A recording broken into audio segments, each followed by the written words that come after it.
Damas y caballeros, chicos y chicas, niños de todas las edades, bienvenidos al Blower Zeppelins Berserk Bobcat Saloon, con el pensamiento correcto de un cerebro izquierdo, haciendo el trabajo que los American Media Maggots no hacen, operando detrás de las líneas enemigas de la California ocupada, en vivo y en directo, desde Estudio 23, de la vasta, rica, voluminosa y detestable SHR Media Network. Aquí está la mayor decepción de SHR, el Zeppelin Bloviating. I have come here to chew bubble gum and kick ass, and I'm all out of bubble.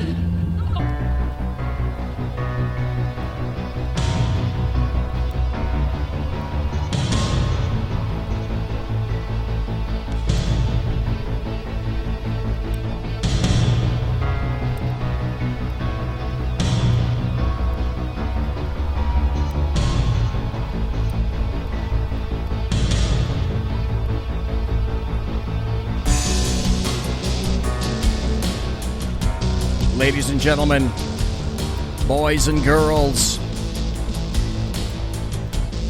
children of all ages, welcome to the Bloviating Zeppelin's Berserk Bobcat Saloon radio show, live and direct on the SHR Media Network, where I am broadcasting behind enemy lines in occupied California, less than 2 miles from the locus of evil on the entire left coast. The source of all the stench, the sulfur, the brimstone, all of it for California. The locus of evil. The Bill Mill. The capital of California, Sacramento. It's west, that way. Tonight, it is producing clouds of sulfur and evil brimstone. You got a belly up to the bar?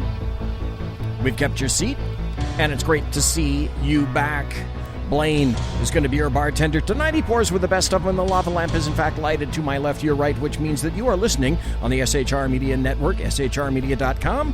You're also chatting on shrmedia.com, but you can also watch the show on the SHR Media Facebook page and the SHR Media YouTube channel. We don't water our drinks just like we don't water our conversation, politics, religion, crime, culture, economics, race, science, sex, law. We talk about it all here at the Saloon. Nothing is sacred. The speech is free, but the booze is not. All that we ask is that you flush the toilet, jiggle the handle, and do not forget to tip your waitress.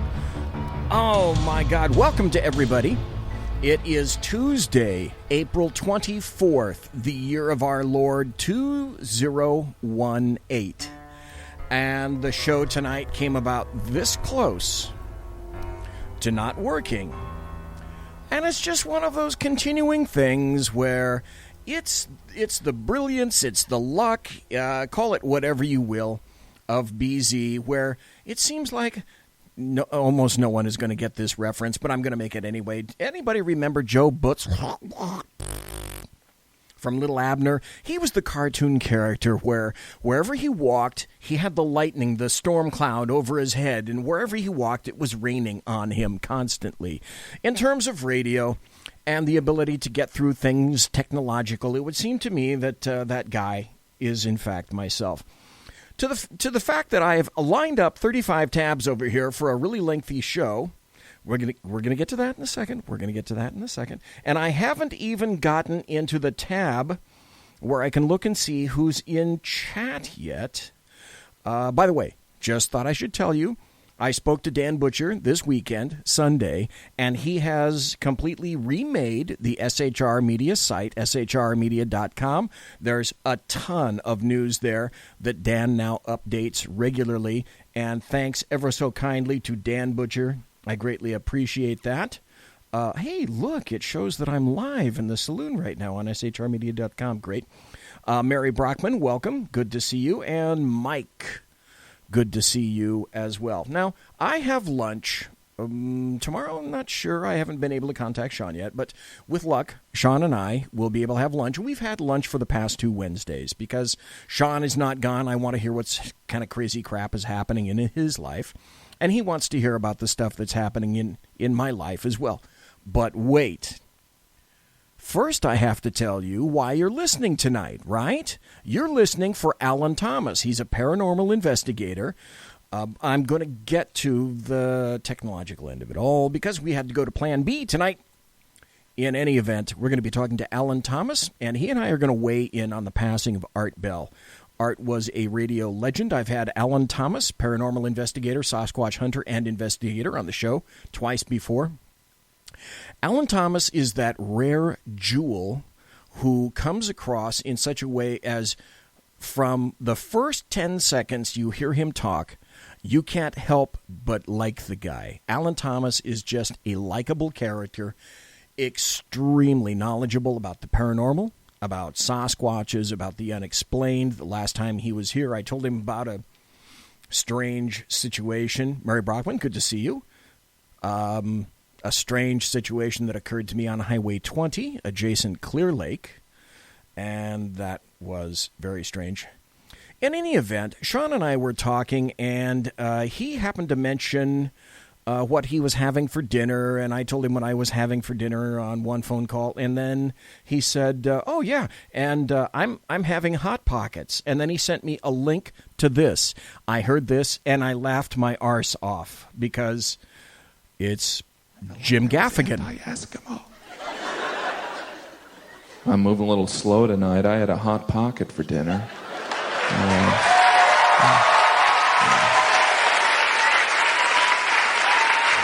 Good to see I'm not the only white trash here. I buy the Hot Pockets. I go in grocery stores. I'm like, yeah, I get these. I've never eaten a Hot Pocket and then afterwards been, I'm glad I ate that. I'm always like, I'm gonna die.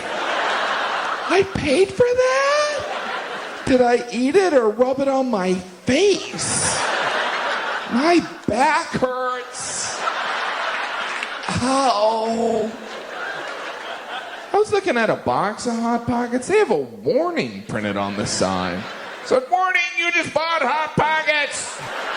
Hope you're drunk or heading home to a trailer. You hillbilly, enjoy the next NASCAR event. Hot Pockets!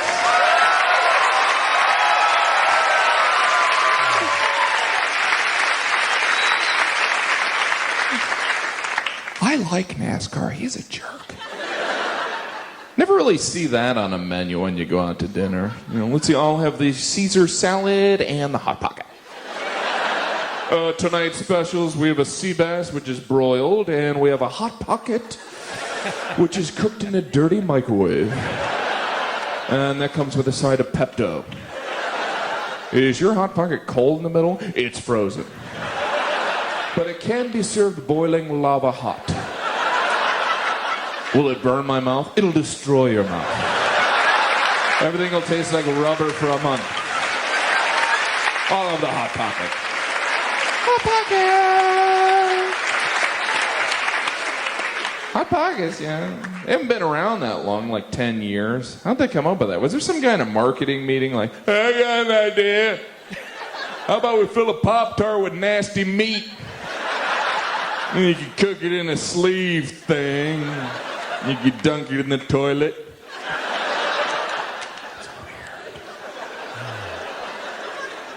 There is the vegetarian Hot Pocket for those of us that don't want to eat meat but still would like diarrhea. Hot Pocket. It should just come with a roll of toilet paper. Diarrhea Pocket. You ever notice there's no dignified way to buy toilet paper? You always have to buy that multi-pack of like 18 rolls. Yes. Stick it in your cart. Everyone in the store's like, does that guy ever leave the bathroom? What's he living off of Hot Pockets? Hot Pocket. There's the lean pocket. I don't even want to know what's in there. Imagine the directions. Take out of box, place directly in toilet. Flush pocket.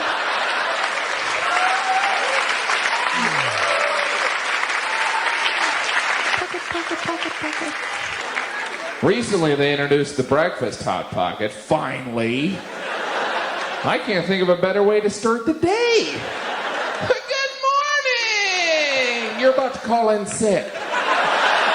Hot Pocket!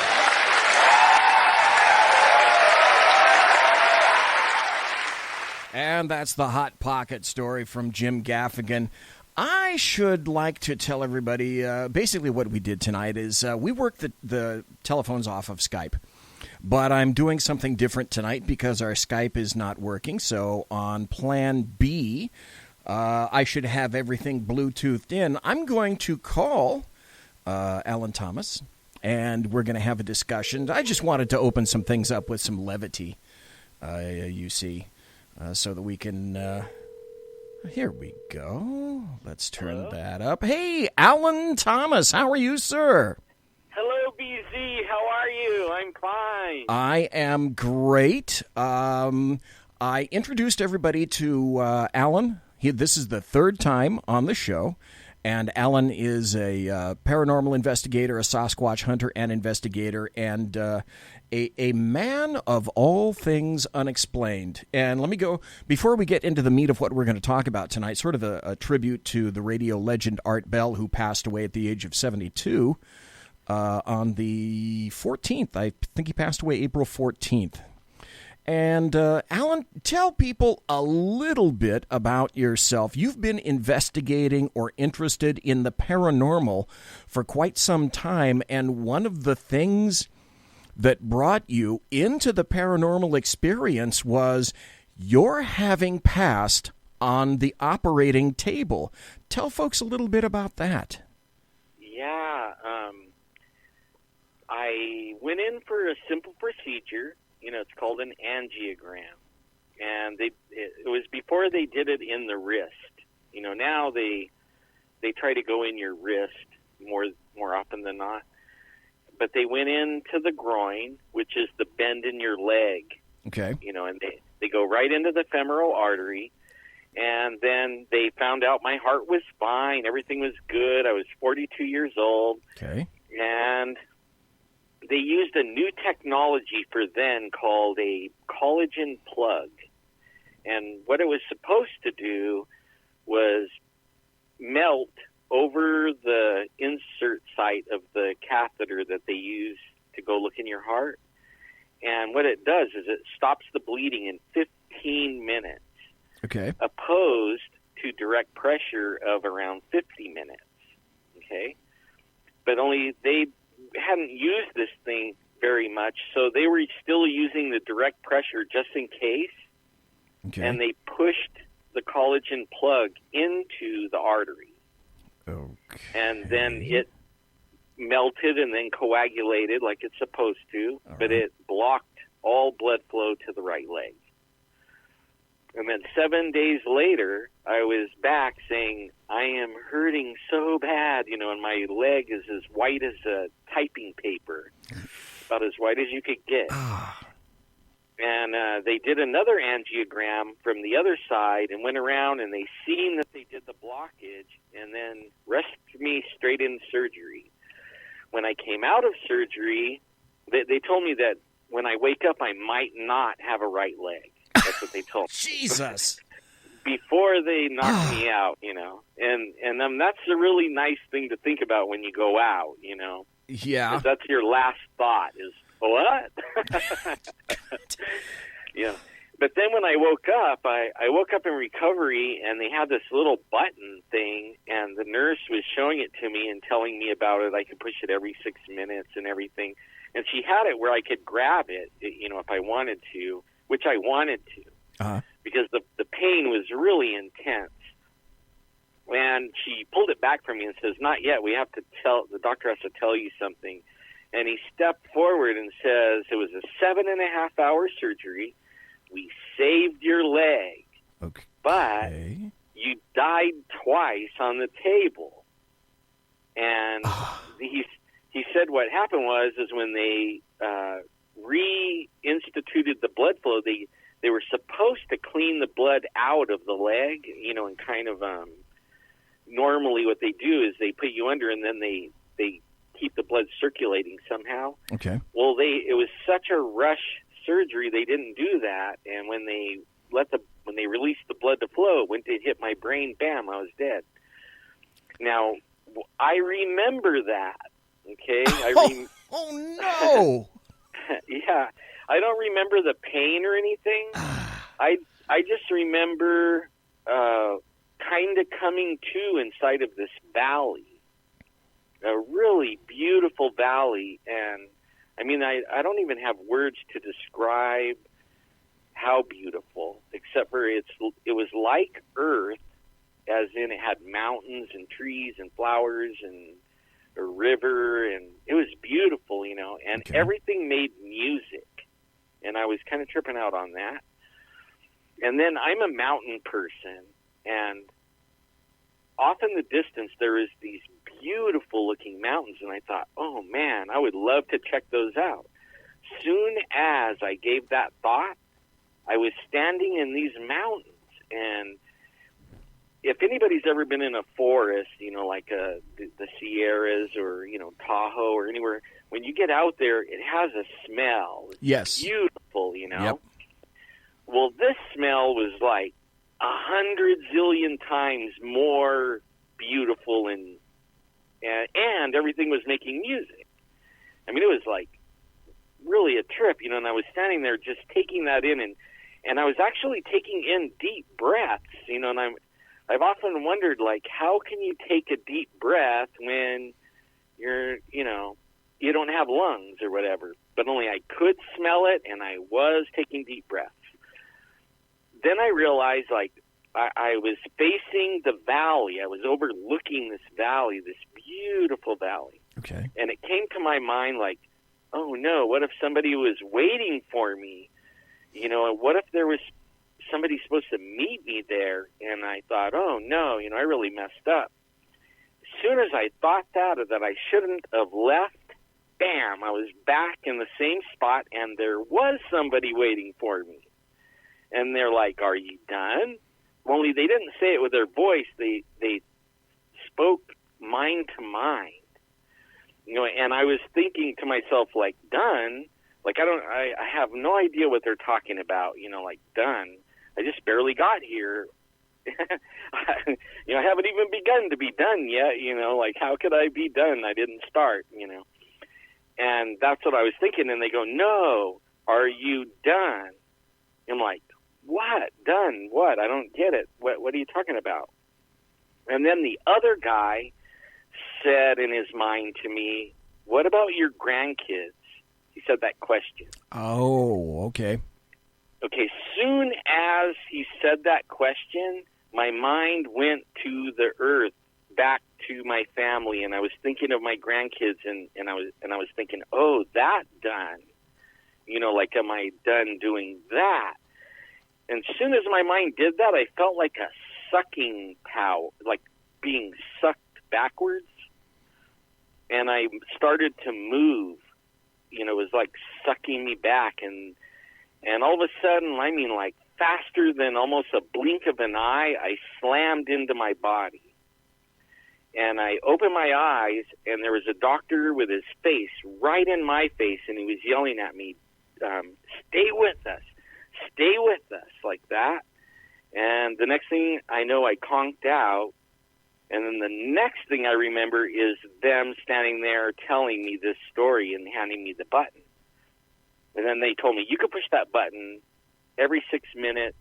And I did, and I don't know how long I was in there, because I would push the button, and then I would conk out. And they tell me I was in there a couple of weeks. I feel like I was in there several months, but I have no idea, you know, really. But that changed my whole life. and thinking on, you know, like, what's real and what's not real here.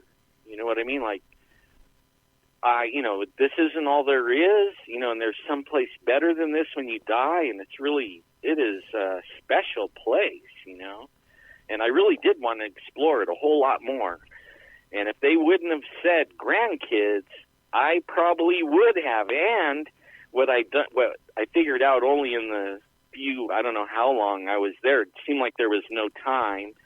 I figured out you could travel at the speed of thought. So all you had to do is think where you want to be, and there you are. And I was getting ready to really, if there was nobody there to meet me, I probably would have played with that a little more. So after that occurred, and you passed away twice on the table, if I'm not mistaken, you said following that, you began to be receptive. You began to be sensitive and more aware of other things. Like what kind of things did you become aware of? I can feel people's feelings. Like I can, when people are walking by me and stuff like that, I can't read anyone's thoughts, but I can, like, if something's wrong, I pick up on it. If they're even having a good day, I pick up on it. In fact, it actually kind of affects my feelings. You know what I mean? Like, if they're having a downer, then all of a sudden I start feeling like I'm having a downer. But if they're cheery and really having a good time, it affects me to where I feel like I'm getting cheery and having a good time. Also, this is the creepy part. I can tell by looking in people's eyes if there's something physically wrong with them and if they're going to die or not. Okay. And at first I didn't talent you may that. not want to have. What? A Say talent, what now? a talent you may not want to have. No, it's creepy. That one's creepy, and usually when I feel, like when I see their eyes, it's like, oh man, no, not that person. That's when I start thinking that, and it even works over the TV. That's what's weird is, there was a newscaster, and I was just walking by the TV. I don't watch the news that often, and I glanced at the TV and seen this guy looking at the camera, and I'm like, oh no, I can't remember who it was, Brian Williams or, oh man, I can't remember who it was. Okay. But he was like the top national news guy anchor a few years ago, and maybe Brian Williams took his place. I don't know. But I'm like, oh no, that guy's going to die. And I said it out loud, and everybody in the room's like, ha, that's funny. No, he isn't. And then within 3 weeks, he died of cancer. There was a question in chat. Mary Brockman in chat asked, so Alan, did you ever get started on what you weren't done with? Yeah, I did. I actually did, because the operation, it disabled me. So I couldn't go back to my career. My career was in the casino industry, and I was a marketing director, and I worked 14 hours a day, 6 days a week. So I didn't know my kids. I hardly knew my wife anymore, you know what I mean? And I definitely didn't know my grandkids like I thought I did. I thought I knew everybody, but I didn't. But as soon as I was retired, the first thing I did was start doing things with them, go to the games. Only I was in a wheelchair, but I would let them push me around, let the grandkids push me around, and they would hang out on the bed with me, and I got to actually know everyone, even my wife. We got closer, even though I told her, you need to leave me because, I was making very good money at the casino. I could not give her the life that we lived before, and I lost everything. And I was telling her, you need to go find somebody that could give you the things I can't give you anymore, because I don't feel right dragging everyone down with me, you know what I mean? And she's like, no, that's not how it works, we met in high school, we dated 2 years, we got married right out of high school, we've been together 40 years. She goes, that isn't how it works, we stay, till death do us part, But yeah, I have. I know all the grandkids. They love me to death. I love them to death. All my kids were best friends. And I thought I knew everybody. I didn't know anyone. I didn't know what they liked. I didn't know anything. Now I do. It's really cool. There was another question in chat. Mike in chat says, hey, ask Alan if it was the person that he believed passed away was Tony Snow.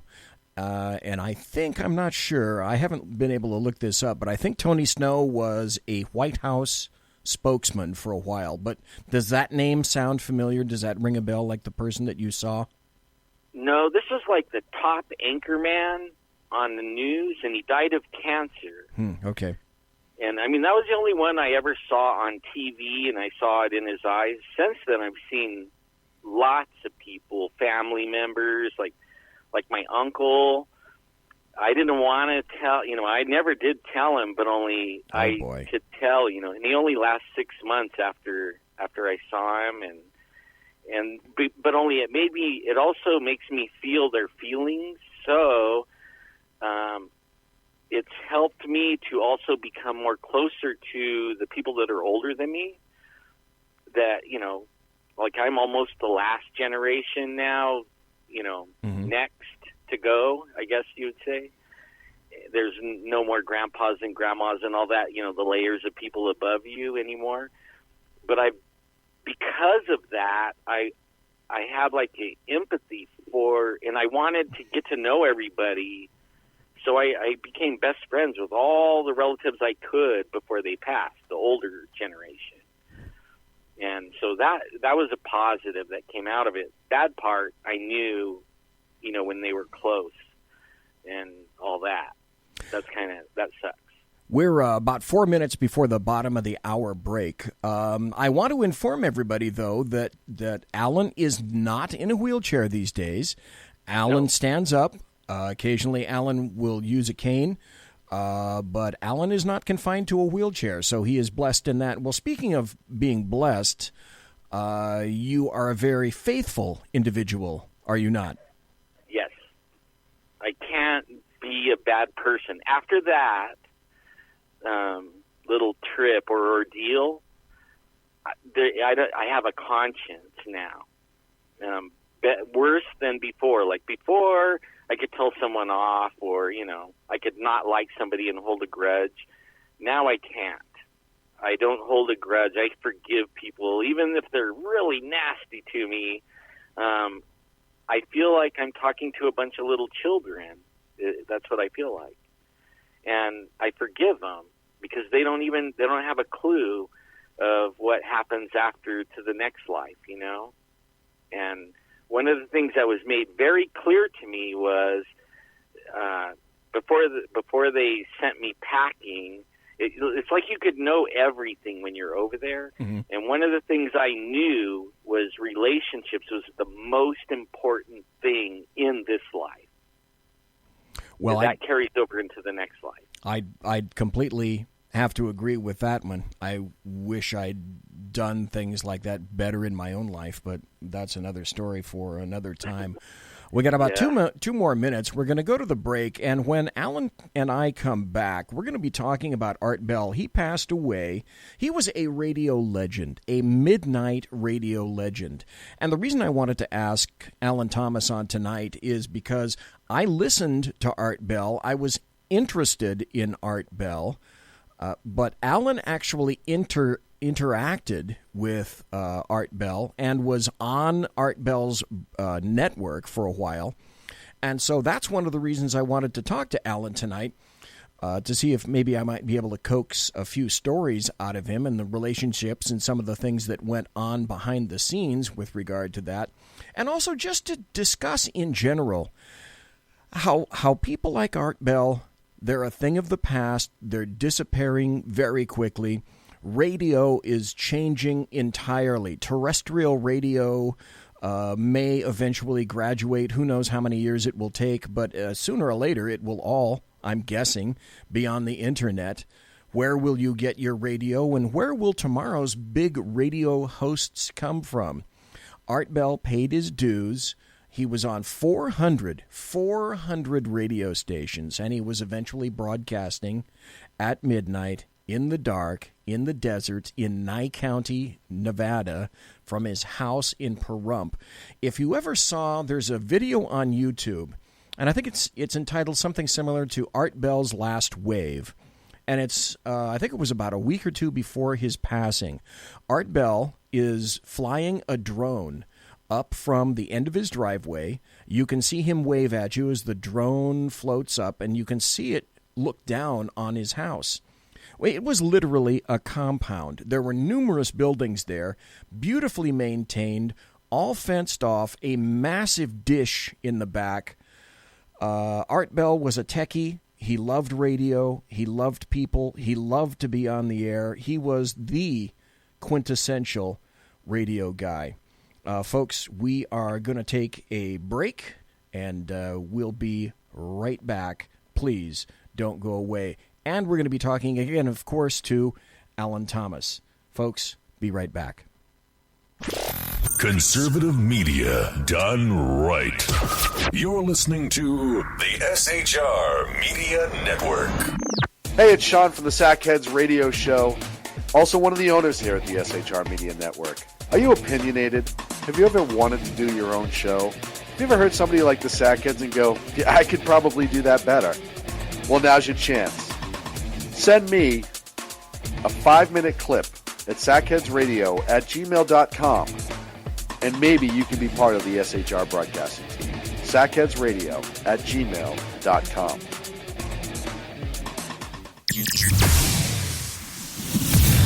Broadcasting behind enemy lines in occupied California, a mere 2 miles from the state capital, the bloviating Zeppelin's Berserk Bobcat Saloon radio show can be heard every Tuesday and Thursday night at 8 p.m. Pacific and 11 p.m. Eastern, only on the SHR Media Network. Go to shrmedia.com to listen. You can also watch on the SHR Media Facebook page and the SHR Media YouTube channel. No goldfish were abused in the making of this ad.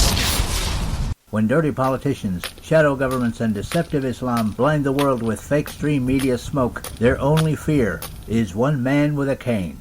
I'm Dave Milner. Join me through shrmedia.com, highplainstalkradio.com, and the Western Free Radio Network at Spreaker, YouTube, and iTunes for a different perspective weekly on the Unpleasant Blind Guy. And catch me on Jeff Mitchell's EDL Radio on blogtalkradio.com. There's no surrender ever, because truth is not always pleasant. Hey guys, it's Sackhead Clint. I'm excited to tell you about a brand new show here on the SHR Media Network. I'm teaming up with the one and only all-powerful, the bloviating Zeppelin, sitting here to my left, bringing to you a fresh new show here on the network. It's Against Tyranny, and we'll be picking up where the Sackheads left off. Excited to be with you, sir. Sackheads Against Tyranny. We're going to chat. We're going to chat Wednesday nights. SHAT. Sackheads Against Tyranny. Wednesday night, 11 p.m. Oh, it's the same time, right? 11 p.m. Eastern, 8 p.m. Pacific. Same SAC time, same SAC channel. Yeah. SHRmedia.com. See what I did there? It's your business diva here, Melanie Collette. I am inviting you to a front row seat as I discuss some of the most intriguing details of wealth and finance with today's movers and shakers in the world of business. Listen in and discover financial truths on a global, domestic, and household scale. Uncover topics that will impact your wallet today and in the future.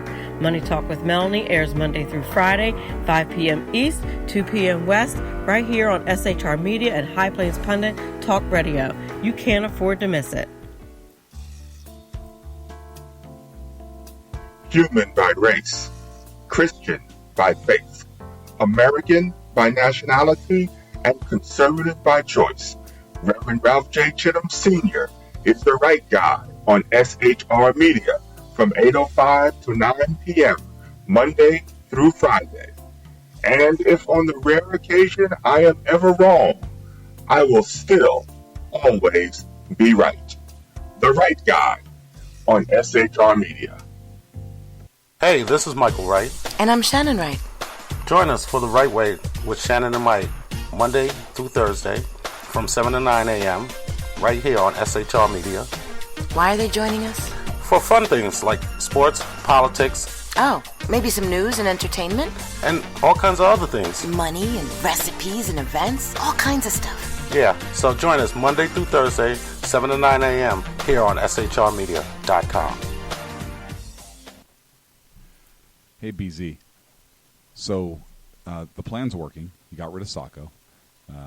Sean is now stepping away. I never even saw him. And I know, and Insidious. You You know, we talked about this for for the last 3 years, right. And finally coming to fruition. You know, I'm still in the room, right? It's almost like he's here still. Did you hear that? Yeah, it's kind of. It's amazing. It's kind of at you. It's kind of eerie. Kind of poltergeist. Like a poltergeist thing. Yeah, Sackheads against tyranny. You're listening to the SHR Media Network. And we're back. You are listening to the Bloviating Zeppelins Berserk Bobcat Saloon radio show, live and direct right here on the SHR Media Network. Go to shrmedia.com. You can jump into our chat, and you can also listen to what's going on right now. And tonight we have extra special guest Alan Thomas, who is kind enough to come here tonight. And we heard a little bit about Alan's background, which is lengthy and varied and incredibly unique. But I want to talk about Art Bell. It was, let me go back to this. Jimmy Hoffa.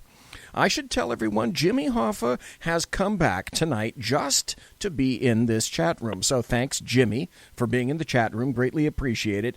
But Jimmy Hoffa had a very interesting comment to make about Art Bell. He said that Art Bell set a Guinness World Record for the longest solo broadcast at 116 hours and 15 minutes as a DJ in Okinawa, Japan. But that's not all the story. Art did this to raise funds to rescue over 100 Vietnamese orphans left stranded by the conflict in their home country. Now, that's important because that's part of Art Bell's background. He went to Vietnam. He served in the military and became interested in technology and radio as a result of that. Art Bell was very, very unique. What a great guy. Any initial first thoughts about Art, Alan Thomas? Well, my first thing is he is probably the only guy on the planet that scared the you-know-what out of me I don't know how many times, right? I mean, I don't know how many people he scared, but he scared me a bunch of times. There was also the famous call, and if you look in YouTube, you can find it, where someone was claiming to be calling in from Area 51. It sounded as though he was going to regale us with some kind of information, and then the call completely went away. That was one of Art Bell's most famous phone calls. Do you have any thoughts, Alan, about what Art Bell meant to not just the paranormal, but to radio in general? Because I should let me stop right here for a moment. Excuse me, Alan Thomas, for being so damn rude. You have been on the air, you've been on radio, you've been on the television, and you have your own YouTube channel right now. So first, God, I apologize so grandly for not getting to this immediately, but can you tell people where you can be found, your YouTube channel, and any social media where you can be found right now? Because I'm going to get to another point in just a minute. Well, it's really easy. I have everything named one name, and that is the Squatch Zone. Okay. Like Sasquatch.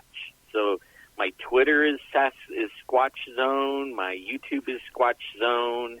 And then I have a Squatch Zone Facebook page also. So I'm the Squatch Zone. But I don't just talk about Squatch.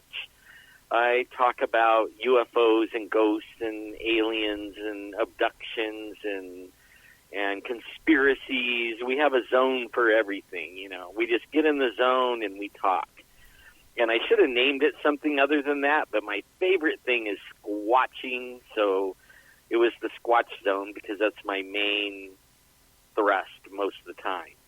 My main hobby, I guess. Now, you were on Paranormal Central with another unnamed individual, and you were on there for 4 years, 5 years? 8 years. 8. Okay, I'm sorry. I vastly underestimated that. 8 years. And I want to add, because this adds to your Veritas overall, You have been on TV. You have been on certain television shows with regard to specifically your expertise. Can you tell some of the folks about some of the shows that you've appeared on as well? It started with Finding Bigfoot, and actually I wasn't even supposed to be on Finding Bigfoot. Because of my background, the producers of the show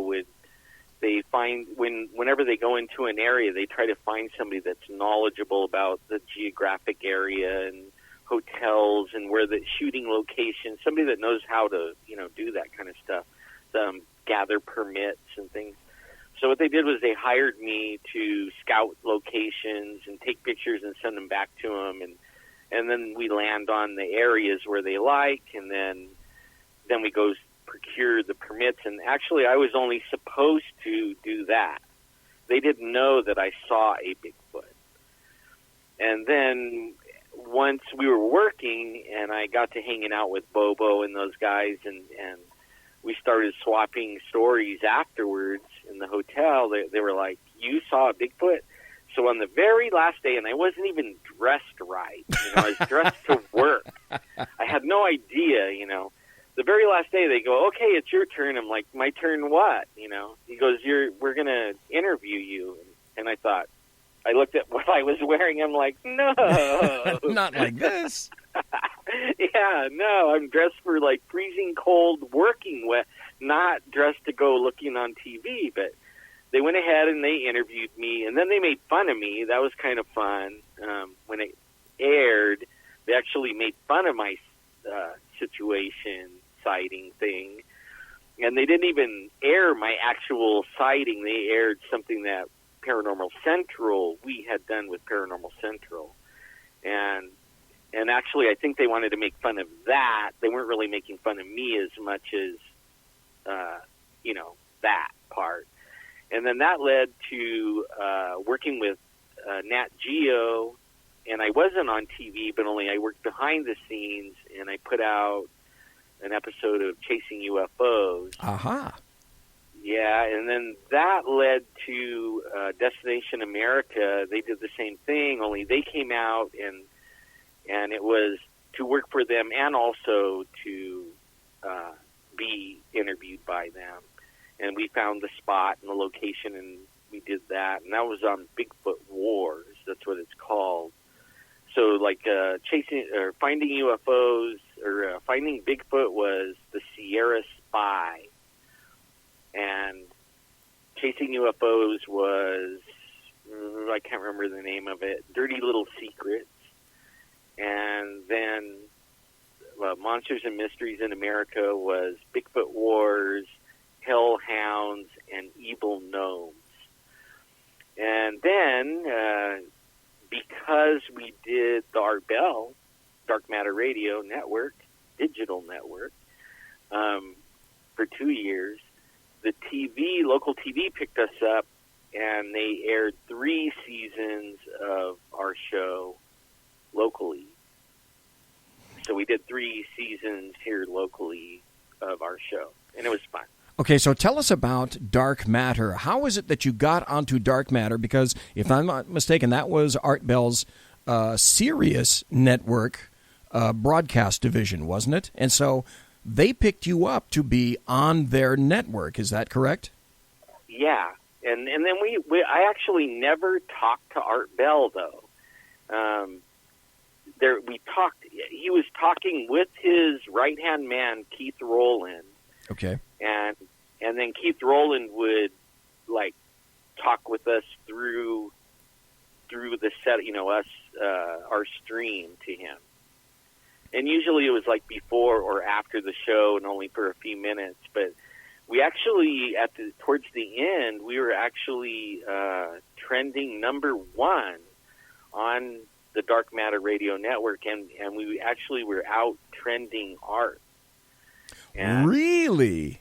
Yeah, for a while there. I don't know how long we were, but at one point, Art Bell interrupted and told Keith, "Hey, they're trending #1, and let us know that we were trending #1 through the Skype."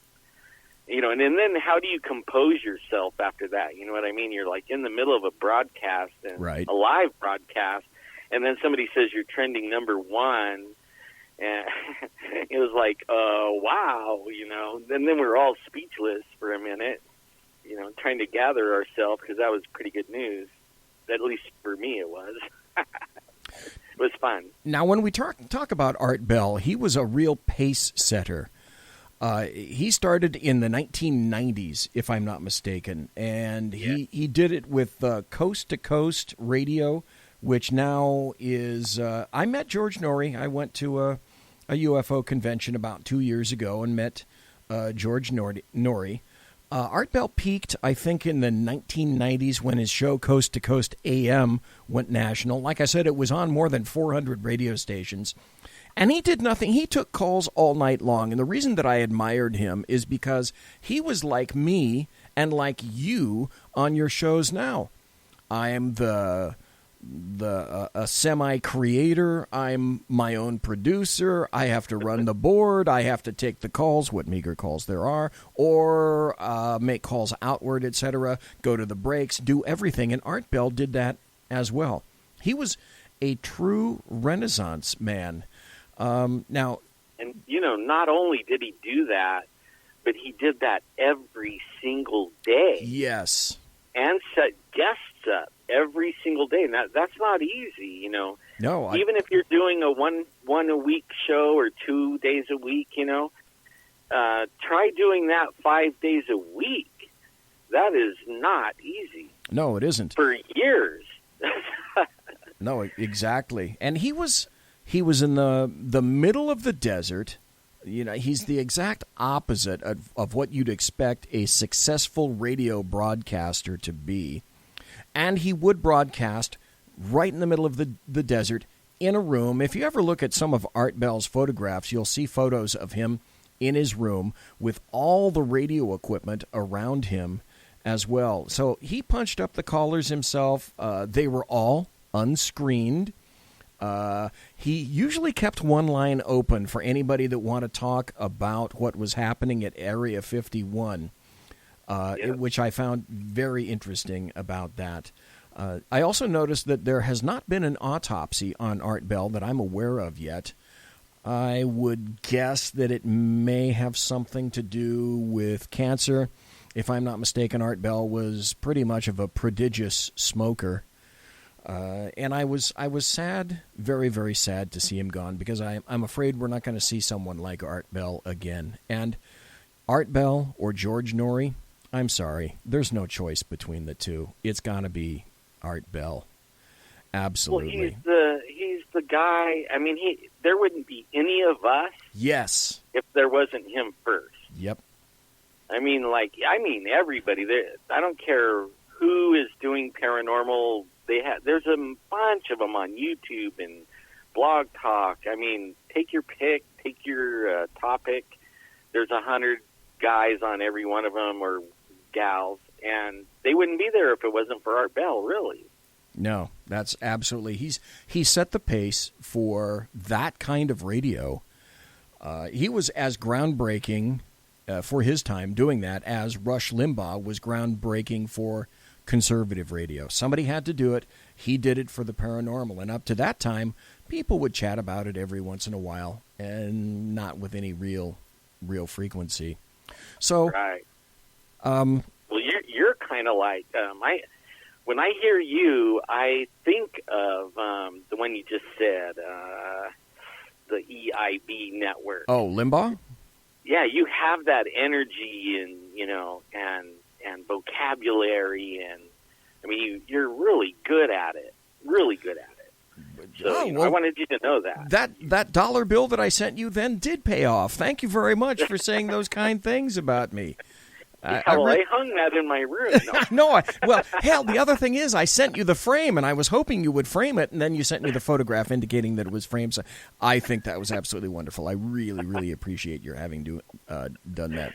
Have you been squatching recently? And I know that let's see, when was the last time you had a broadcast? Because I watched part of it.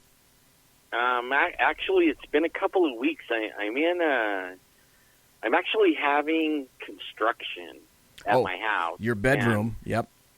Yeah, and in the middle of it, I'm disabled, okay, so I'm not fast, like, by any means. And we were moving this huge desk out, which I'm not going to use, by the way, afterwards. I'm going to get something like a lot smaller, hopefully. And the guy that was helping me, my nephew, was helping me move it and kind of tripped up, and I was backing up. Uh-huh. And he went forward, so then I caught everything, and boy, did I catch it. Everything, it hurt me, put me down for a week. Ah. And then I get better. I'm down for a week, and I get better. I'm kind of sore, and my wife's like, we want back in our bedroom, like. Get going. Let's get moving, yeah. And I get in there, and my leg drags, my toe drags. I can't lift unless I lift my foot kind of weird like. And for some reason, I never learned that walk where you lift your leg. It kind of makes it tire out too fast. So I just let my toe drag. Well, I hit a little thing, and I went flying across the room. And what's really funny is I thought I would show some of my people, my people that listen to me, a little video of, the room and everything, and I actually caught myself flying through the room and crashing out, and I made a little video with, like, Benny Hill music, and then a car screeching and crashing, and I put it on my Facebook, and it's getting, lots of views. Everybody's laughing at me and having a good time with it, but it put me out another 2 more days. Yeah, just what you didn't need. Right, yeah, and actually, day before yesterday, I'm up again and up and at it and getting busy again. And once I get back in this other room, I'll set it up where I could just walk in, turn everything on, do my thing, and anytime I want. And that's what I'm working towards. So be a lot more regular. Your bedroom is going to be a studio. Eventually, you're going to make it into a radio studio? Yeah, the one I'm in right now, I call it the motel room because it's only temporary. The room we're working on right now actually is the master bedroom, but it flooded out a few times. We had a tree get into the septic, and it's the lowest point, so it took all the flood water. So it's been quite a process to get all that all fixed. And then while we were fixing it, I actually pulled the desk in the middle of the room, set everything up, and while I was working on the walls and changing out the sheetrock and stuff, I was actually doing shows in there. But now I don't have anywhere. Everything's all packed in a box and in between, and, so I really, unless I sit outside with a laptop and a webcam, I'm not really doing much. When you get everything together, when you get your room together, when you get your office together, your production laptop, cams, etc., do you plan to do like a once-a-week show? Yeah, I'm going to do it dedicated once a week, and then I'm, live, and then I'm also going to do edited, I guess I call them field trips, where I go out. People, like just recently, not far from here, about 45 minutes, somebody found some Bigfoot tracks in their driveway. Really? And, now, was that in Fresno, around Fresno? It was towards Shaver Lake. It was up in the hills. Okay. But I only live like 30 minutes from the mountains, and I used to live up there for 22 years, so everybody knows me up there. I raised all 6 kids up there. They went through the schools, and I know everyone up there. So anytime anything happens, a UFO or a Bigfoot or anything, they call me and send me pictures and stuff like that. So I get lots of field trips, and I'm going to bring that. Go and interview them and then edit it, and then I'll put those up as well in between the live shows. Let me ask you, I've wanted to ask you this for quite some time, and I failed to do so on the 2 prior occasions, and I failed to do this when we had lunch. We had lunch about a month ago, and I drove to Fresno, and we had a great lunch and talked about all sorts of stuff, and I told Alan, about my strange sighting of sort of a Bigfoot, like juvenile-looking Bigfoot off of Highway 20 near Clear Lake. But I wanted to ask you, do you think it's a coincidence? Number one, let me back up a little bit. The general Fresno area, and you correct me if I'm wrong, seems to be a veritable hotbed of all sorts of paranormal, Sasquatch, and unexplained activity. And people don't think of Fresno, which is pretty much an agrarian community, but it's booming. There's a lot of agricultural stuff going on in Fresno, but it's an expanding city as well. Do you think there's any sort of a coincidence that all of these things happen in Fresno and magically you end up in Fresno as well? Do you think there's any connection with those things? I would have said before, before I saw this thing one morning, I would have said no, and I would have laughed at it. But now that I've talked to hundreds of people, and not just at Sasquatch, I mean, they're UFOs off the hook, orbs, ghosts, Bigfoot. What was the night crawlers that they did a couple of shows on cable? People can look that up. Well, I think they have videos of those on YouTube, don't they? You can see those, the Fresno night crawlers. Yeah, one of them is fake. Was fake. There was ones that are really tall, and they say they were at Yosemite or something like that. I don't know where they were done, but that was fake. But the little ones that this guy caught on his CCTV cameras or security cameras, those are real. Those are the ones that I saw. Refresh my memory on that. I remember seeing figures, and it looked like they were in this guy's yard. Is that the video you're talking about? It looked like this guy's yard, front or back or something like that. Yeah, that it was, and he was having trouble with people, and he lived in it. Like on TV, they said he lived somewhere else than where he really lived. I don't know why they do that, but they do. But he actually was in more of a not a desirable side of town, and he didn't speak English, and he had no technical know-how whatsoever. You know what I mean? Like, right. I don't even think he could turn a laptop on and figure out how to surf the internet. I mean, he was an old farm guy, and all he knew was farming and stuff like that. Barely could use his cell phone.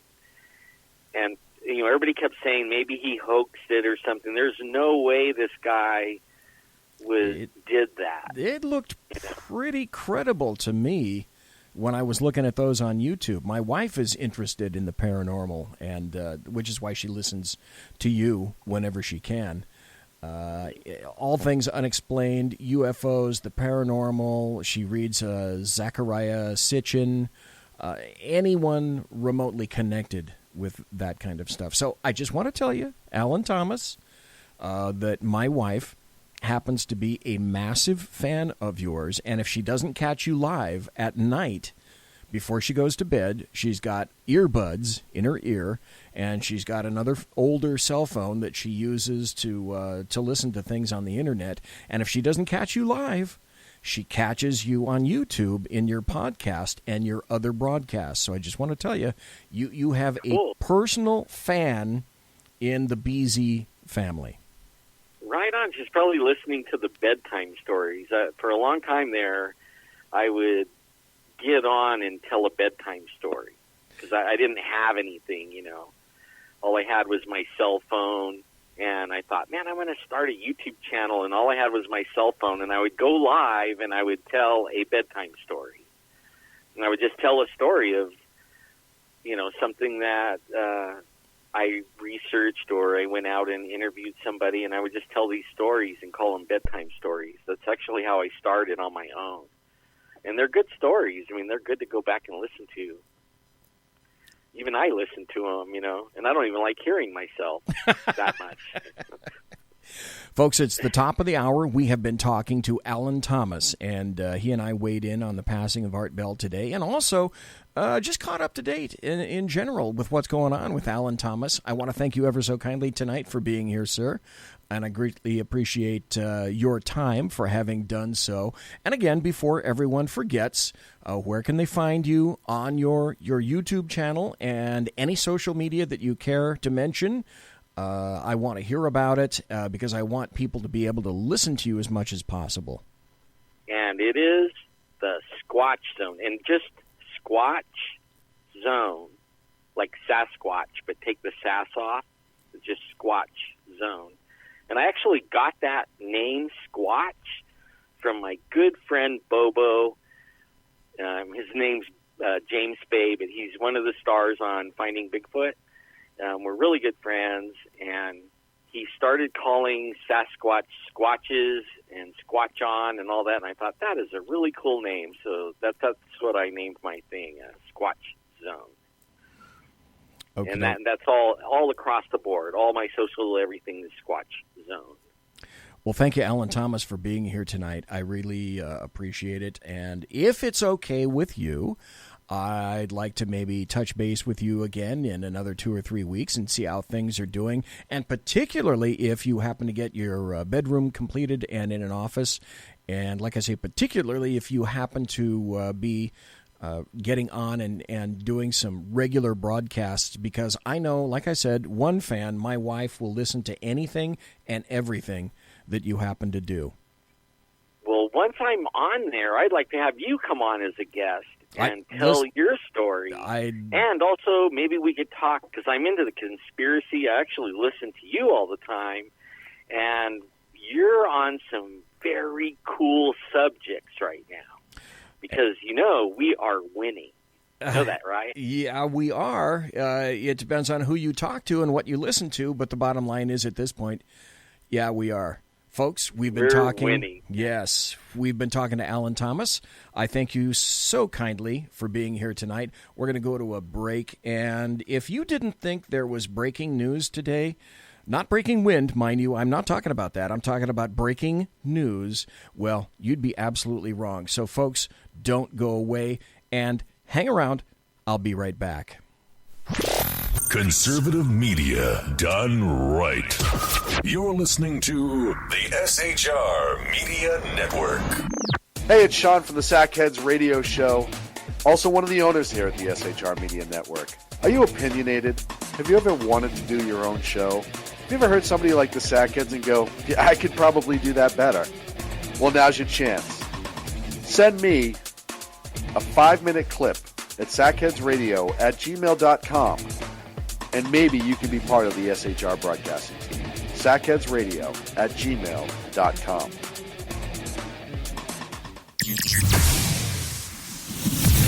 Broadcasting behind enemy lines in occupied California, a mere 2 miles from the state capital, the bloviating Zeppelin's Berserk Bobcat Saloon radio show can be heard every Tuesday and Thursday night at 8 p.m. Pacific and 11 p.m. Eastern, only on the SHR Media Network. Go to shrmedia.com to listen. You can also watch on the SHR Media Facebook page and the SHR Media YouTube channel. No goldfish were abused in the making of this ad. When dirty politicians, shadow governments, and deceptive Islam blind the world with fake stream media smoke, their only fear is one man with a cane. I'm Dave Milner.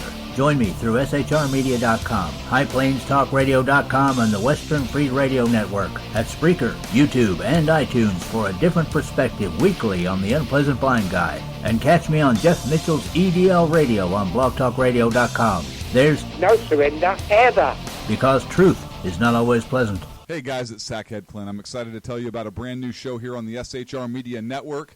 I'm teaming up with the one and only all-powerful, the bloviating Zeppelin, sitting here to my left, bringing to you a fresh new show here on the network. It's Against Tyranny, and we'll be picking up where the Sackheads left off. Excited to be with you, sir. Sackheads Against Tyranny. We're going to chat. We're going to chat Wednesday nights. SHAT. Sackheads Against Tyranny. Wednesday night, 11 p.m. Oh, it's the same time, right? 11 p.m. Eastern, 8 p.m. Pacific. Same SAC time, same SAC channel. SHRmedia.com. See what I did there? It's your business diva here, Melanie Collette. I am inviting you to a front row seat as I discuss some of the most intriguing details of wealth and finance with today's movers and shakers in the world of business. Listen in and discover financial truths on a global, domestic, and household scale. Uncover topics that will impact your wallet today and in the future. Money Talk with Melanie airs Monday through Friday, 5 p.m. East, 2 p.m. West, right here on SHR Media and High Plains Pundit Talk Radio. You can't afford to miss it. Human by race, Christian by faith, American by nationality, and conservative by choice. Reverend Ralph J. Chittum Sr. is the right guy on SHR Media from 8:05 to 9 p.m. Monday through Friday. And if on the rare occasion I am ever wrong, I will still always be right. The right guy on SHR Media. Hey, this is Michael Wright. And I'm Shannon Wright. Join us for The Right Way with Shannon and Mike, Monday through Thursday from 7 to 9 a.m. right here on SHR Media. Why are they joining us? For fun things like sports, politics. Oh, maybe some news and entertainment? And all kinds of other things. Money and recipes and events, all kinds of stuff. Yeah, so join us Monday through Thursday, 7 to 9 a.m. here on shrmedia.com. Hey, BZ. So the plan's working. You got rid of Sacco. Sean is now stepping away. I never even saw him. And I know, and insidious. You know, we talked about this for for the last 3 years, and finally coming to fruition. You know, I'm still in the room, right? It's almost like he's here still. Did you hear that? Yeah, it's kind of. It's amazing. It's kind of at you. It's kind of eerie. Kind of a poltergeist. Like a poltergeisty thing. Yeah, sackheads against tyranny. You're listening to the SHR Media Network.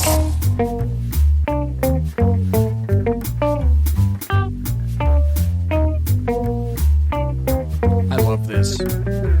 I love this song.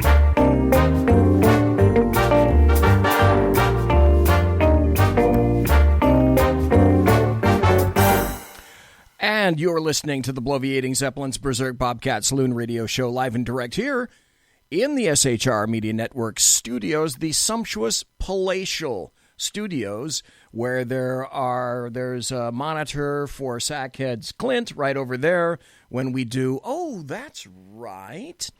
Tomorrow night will be the third episode of Sackheads Against Tyranny. And Sackhead's Clint will be here. And it's not the replacement show, because no show can replace the Sackheads radio show. But it's an alternate universe kind of show where we talk about some different things. And it's an interplay between Sackhead's Clint and Sackhead's BZ. It's the same time as my show, Tuesday and Thursday. Which is why I chose my show Tuesday and Thursday. I told Sackhead Sean that what I was aiming to do is to make a Sackheads radio sandwich out of my show, that their show would be right in the middle on Wednesday, and then I would have Tuesday and Thursday. But just like my show, 8 p.m. Pacific tomorrow night, 11 p.m. Eastern, Sackheads Against Tyranny with Sackheads Clint and myself. You got to be there. Now we're going to go into politics. I know that shocks you. I hope you're sitting down. Kurt Schlichter came out with another article that says essentially all that you need to know about Never Trumpers. And oddly enough, it's called Never Trumpers, Whining About Principles Was Just an Act. This is just from a couple of days ago. You know, all that insufferable babbling and crying about principles that we had to endure from you Never Trump conservative Ken dolls, your rending of your cheap suits, your 180s over classic GOP policies because the Donald actually tried to enact them, and your mortifying blubbering to suddenly sympathetic hosts on MSNBC and CNN about how awful our president is, with your sad, drawn faces and your high-pitched voices, you true conservatives of conservatism, trademark, you keepers of the flame of conservativeness, resisted the coming of Donald Trump and those who supported him because Because that's not who we are. Because we're better than that. Because our principles. All right? Our principles. Yeah. Right. Well, it was all a crock, a con, a grift by a bunch of displaced beltway strivers, furious that the marks, that's us normals, okay, wised up to their scam, played the players, and sent them packing. Principles.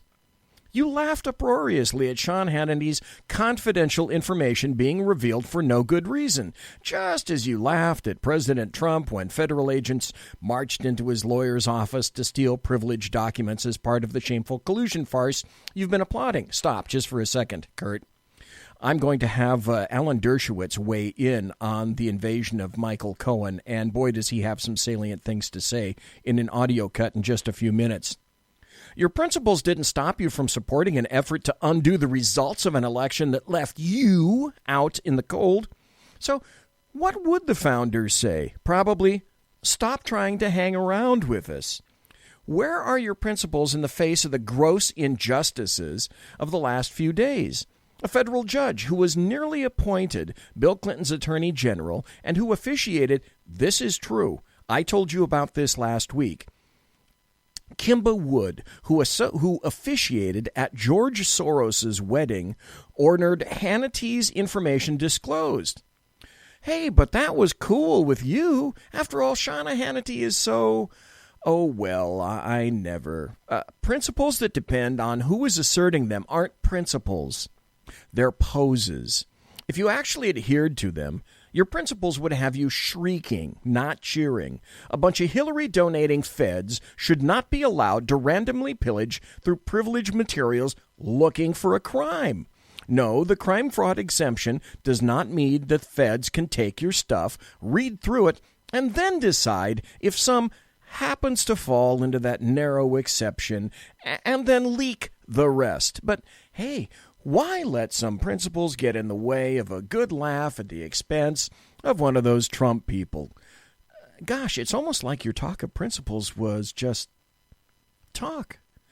The government is mocking due process, shattering attorney-client privilege, and undermining the rule of freaking law, but you're giggling like teen girls at a One Direction reunion concert, only you're less butch. Where are your principles now that invoking them helps someone you don't like? Missing in action, like Bill Kristol and Max Boot, when it comes to the wars they so eagerly advocate. You and your principles. Your only principle is getting the president out of power so that you can weasel back in. You don't hate Donald Trump because he feels he can ignore your glorious principles at convenience. You hate Donald Trump because he feels he can ignore you. And same with the rest of the normals, those of us who had to spend decades listening to your excuses and lies until we noticed the cruise ship captains of the conservative elite had been treading water.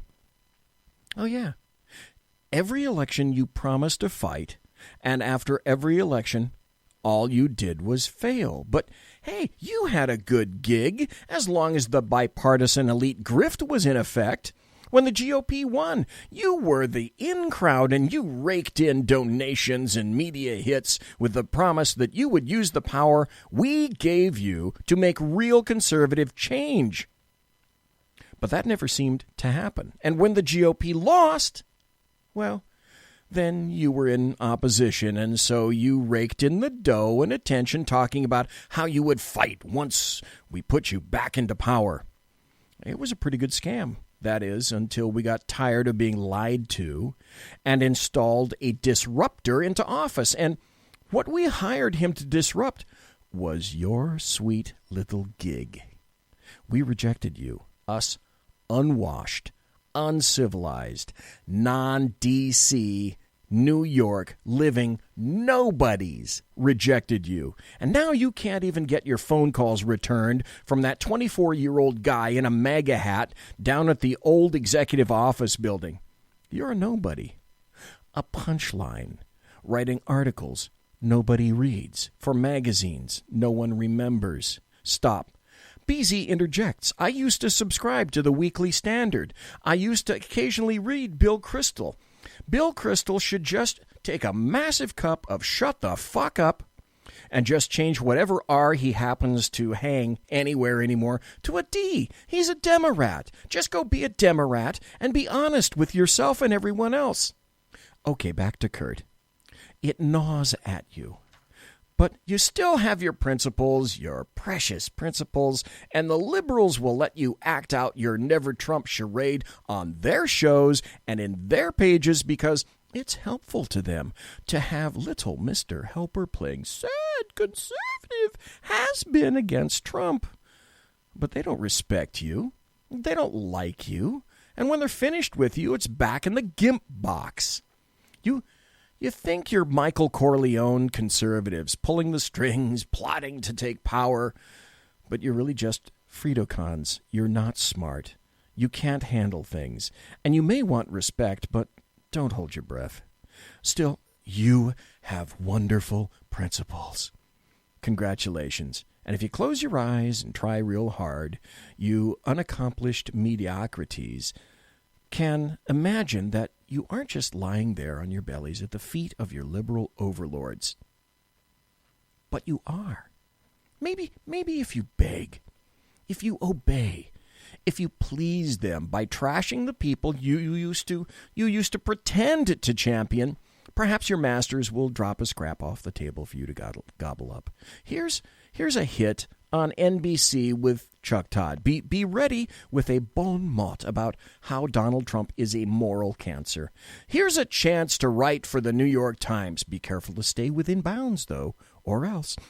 Here's an invitation to a little cocktail soiree in Georgetown. Just make sure you shake your head in disgust when the other partygoers talk about those racist hillbillies and science-hating Christians with their guns and Jesus and masculinity.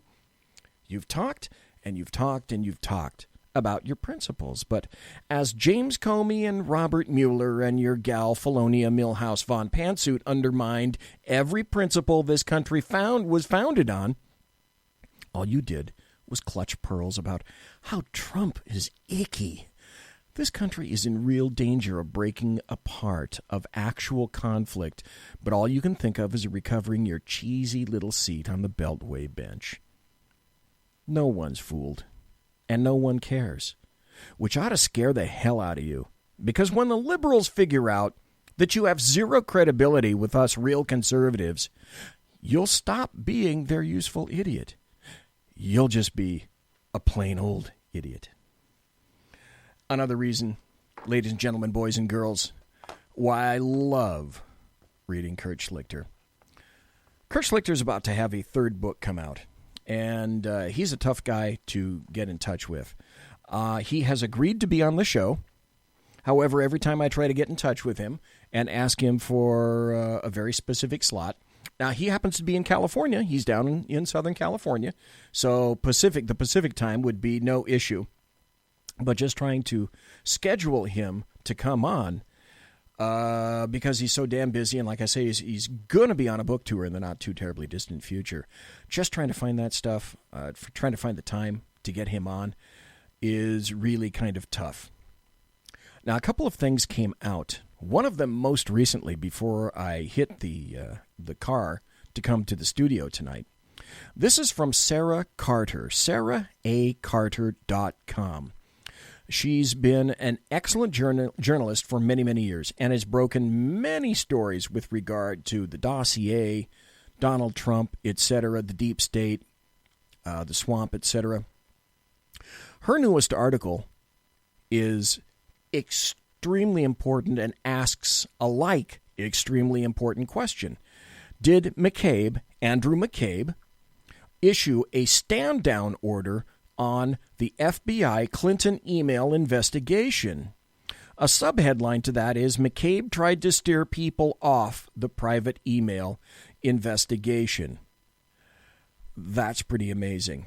Former FBI Director Andrew McCabe, Deputy Director, I should say, Andrew McCabe, is now facing possible criminal charges for lying under oath about leaks he made to the Wall Street Journal in 2016 in an effort to salvage his reputation and give his account to journalists who were questioning whether he gave a stand-down order to FBI agents investigating the Clinton investigation. Multiple former FBI officials, along with a congressional official, say that while there may have been internal squabbling over the FBI's investigation into the Clinton Foundation at the time, there was allegedly another stand-down order by McCabe regarding the opening of the investigation into Hillary Clinton's use of her private email for official government business. Astounding. However, considering it all, are you shocked? McCabe's stand-down order regarding Clinton's private email use happened after the New York Times first reported Hillary Clinton used personal email account at State Department, possibly breaking rules, in March of 2015 and before the official investigation was requested by the Justice Department toward the end of July 2015. After the New York Times publication, the FBI Washington Field Office, I went there for a while, it's called WMFO, Washington Metro Field Office, began investigating Clinton's use of private emails and whether she was using her personal email account to transmit classified information. Now, according to sources, McCabe was overseas when he became aware of the investigation and sent electronic communications voicing his displeasure with the agents. This is a quote. McCabe tried to steer people off the private email investigation, and that appears to be obstruction and should be investigated, said one former FBI official with knowledge of the circumstances surrounding the investigation. Now, if the information on the stand-down order is obtained by the IG, that could bring down a whole lot of other troubles to McCabe. Inspector General Michael Horowitz released the report on McCabe earlier this month and is continuing to investigate the FBI's role in the investigation into Clinton's use of a private server to conduct government business. Horowitz's team of investigators have been sifting through more than 1.2 million documents, of which 46,000 are connected, to the ongoing investigations, according to several congressional officials who spoke to this reporter, Sarah Carter. Of those documents, Congress has received a tiny fraction of the emails pertaining to their oversight investigations. Stop. I'm going to go in another direction in just a moment. But the reason I read this is because it was just breaking news, and also because, and the reason I'm going to continue on this path, is this was, I continue to say, this was nothing more or less than a soft coup on the government, trying to remove an individual who was a presidential candidate, then a presidential nominee, then a president-elect, then a president, a current sitting president. I could make an excellent case, in my opinion, for a RICO against a host of individuals who will eventually rue the day that they picked up the meme started by Hillary Clinton on November 9th of Trump, Russia, collusion, hacking, election, and it all dovetails back to the guy with the dead orange cat on his head, Donald John Trump, when in fact, month after month, after a year, the things that Donald Trump has initially been saying have more and more been proven to be true.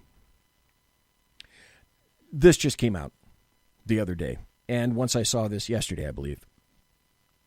This is an actual article about an actual factual event. I'm going to tell you what happened, and then I'm going to play an audio cut so that you can see what this person I'm going to talk about is truly like, and what he really thinks. And you must be thinking to yourself, BZ, who the hell are you talking to?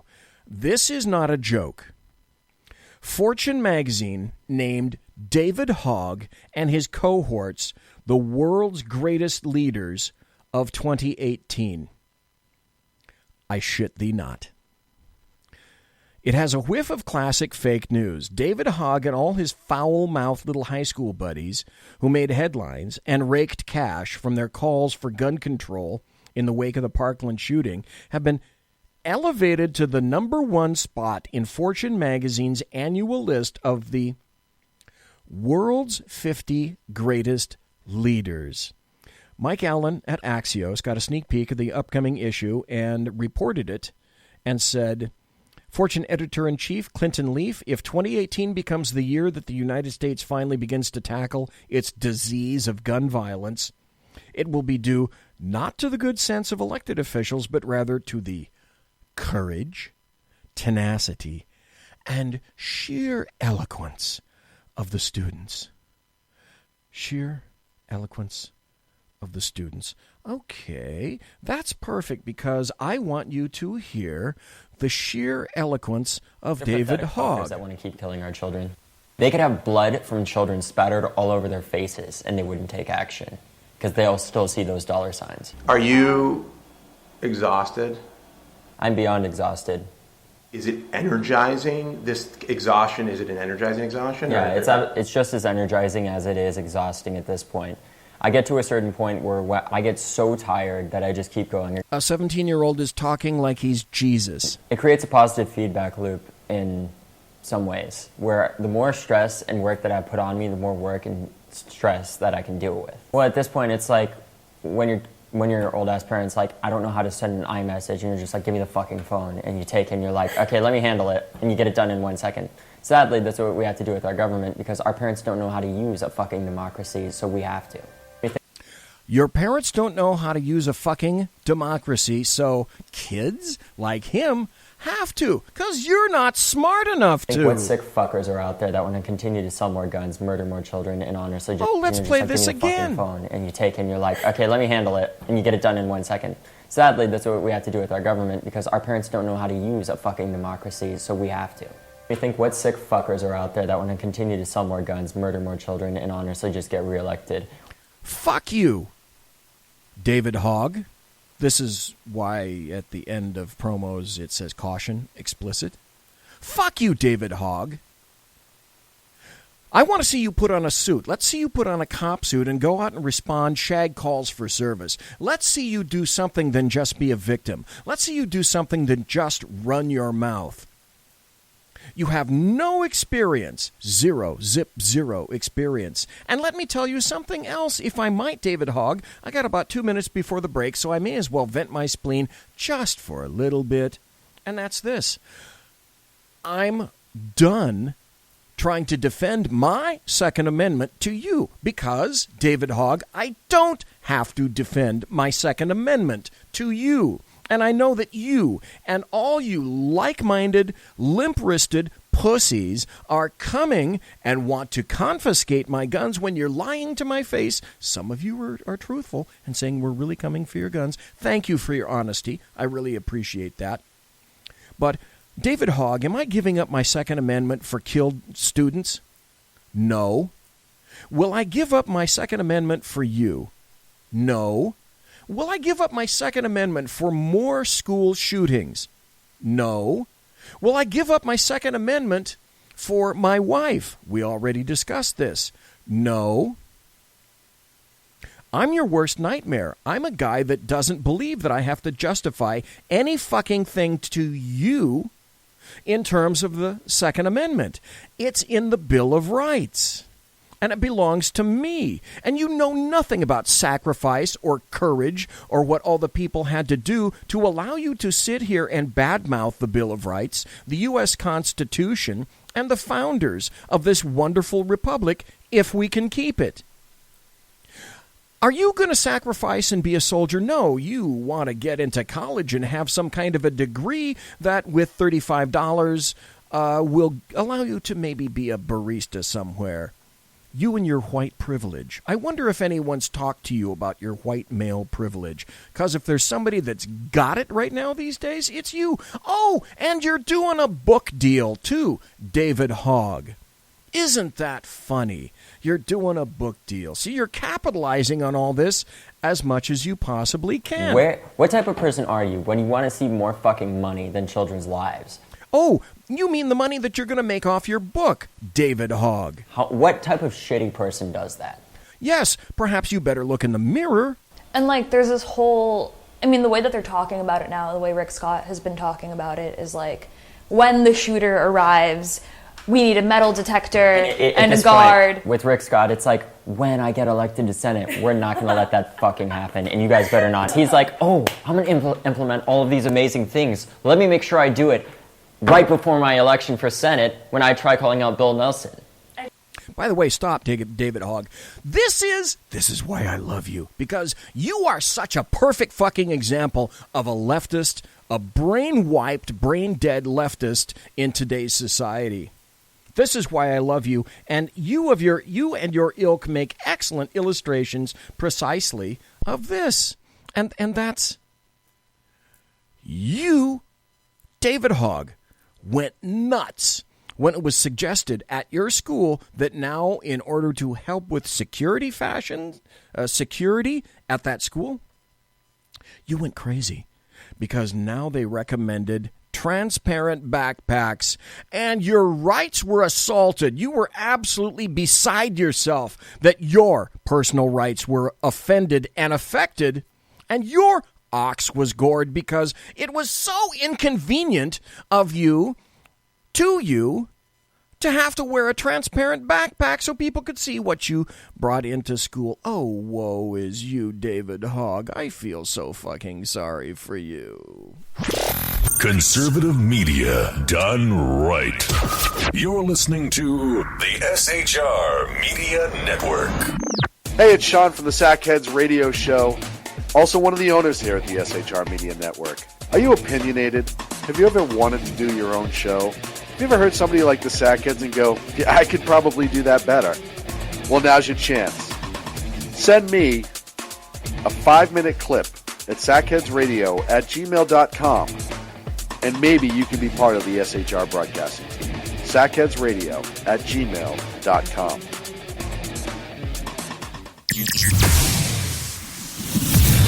Broadcasting behind enemy lines in occupied California, a mere 2 miles from the state capital, the bloviating Zeppelin's Berserk Bobcat Saloon radio show can be heard every Tuesday and Thursday night at 8 p.m. Pacific and 11 p.m. Eastern, only on the SHR Media Network. Go to shrmedia.com to listen. You can also watch on the SHR Media Facebook page and the SHR Media YouTube channel. No goldfish were abused in the making of this ad.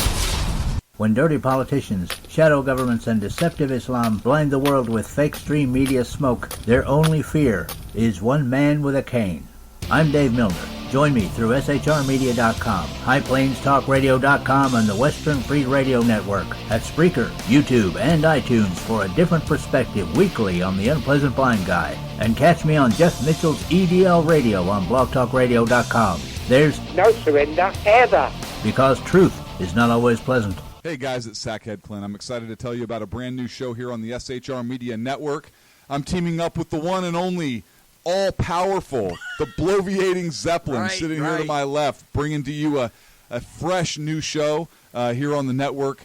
It's Against Tyranny, and we'll be picking up where the Sackheads left off. Excited to be with you, sir. Sackheads Against Tyranny. We're going to chat. We're going to chat Wednesday nights. SHAT. Sackheads Against Tyranny. Wednesday night, 11 p.m. Oh, it's the same time, right? 11 p.m. Eastern, 8 p.m. Pacific. Same SAC time, same SAC channel. Yep. SHRmedia.com. See what I did there? It's your business diva here, Melanie Collette. I am inviting you to a front row seat as I discuss some of the most intriguing details of wealth and finance with today's movers and shakers in the world of business. Listen in and discover financial truths on a global, domestic, and household scale. Uncover topics that will impact your wallet today and in the future.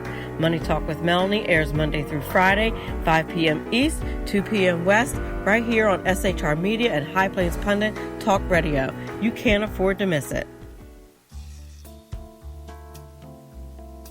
Human by race, Christian by faith, American by nationality, and conservative by choice.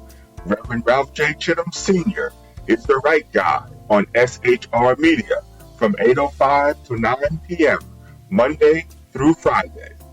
And if on the rare occasion I am ever wrong, I will still always be right. The right guy on SHR Media. Hey, this is Michael Wright. And I'm Shannon Wright. Join us for The Right Way with Shannon and Mike, Monday through Thursday from 7 to 9 a.m. right here on SHR Media. Why are they joining us? For fun things like sports, politics. Oh, maybe some news and entertainment? And all kinds of other things. Money and recipes and events, all kinds of stuff. Yeah, so join us Monday through Thursday, 7 to 9 a.m. here on shrmedia.com. Hey, BZ. So the plan's working. You got rid of Sacco. Sean is now stepping away. I never even saw him. And I know, and insidious. You know, we talked about this for for the last 3 years, and finally coming to fruition. You know I'm still in the room, right? It's almost like he's here still. Did you hear that? Yeah, it's kind of. It's amazing. It's kind of at you. It's kind of eerie. Kind of poltergeist. Like a poltergeisty thing. Yeah, sackheads against tyranny. You're listening to the SHR Media Network.